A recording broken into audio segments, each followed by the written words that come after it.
Hello everyone! Welcome again dito sa ating reading. So this is your tarot message or tarot card for today.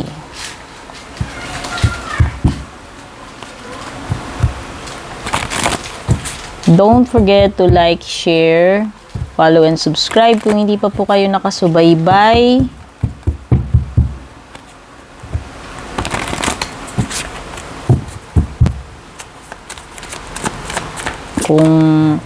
Kung na-pick up yung energies nyo, don't forget to like and share.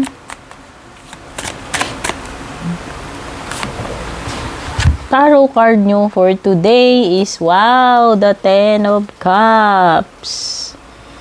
This is happiness. Pwedeng masaya ang buhay pamilya ninyo o relationships ninyo. Ayan, oh. Kumpleto, masaya, fulfilled.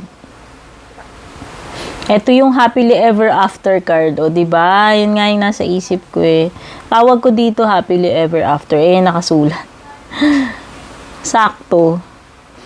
No? Bago ko pa nabasa to, yun talaga yung yung idea ko dito sa Ten of Cups. Okay, this is emotional contentment. You have a loving and happy relationship. Yan. With your spouse, jowa, person, ano pa bang tawag mo dyan, pati sa iyong mga anak or mga kapatid, pamilya. Okay?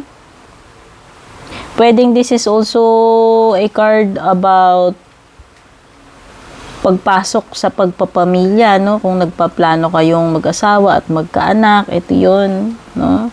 Pwedeng ito ay wish come true na magkakaanak ka na or magkakapamilya. Okay? Ito yung mga tao na ang turing sa iyo, kahit hindi mo kadugo, parang pamilya na, no?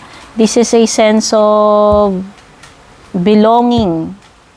Kumbaga, at home ka, masaya ka with the people around you. Or parang family ang tratuhan ninyo kahit na hindi kayo aktual na magkadugo, no? Being in a happy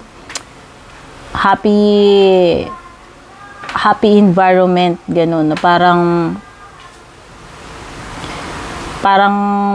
magkakasundo kayo at para kayong iisa. Yan. Ito yung feeling na yun. Okay? Pwedeng ito ay wish come true para sa family ninyo. Halimbawa, meron kayong mga dreams or goals para sa family nyo. Pwedeng ito yung katuparan. Okay? So, ito. Sana naka-resonate kayo. At kung naka-resonate kayo, comment kayo or pa-like and share. Take care and God bless.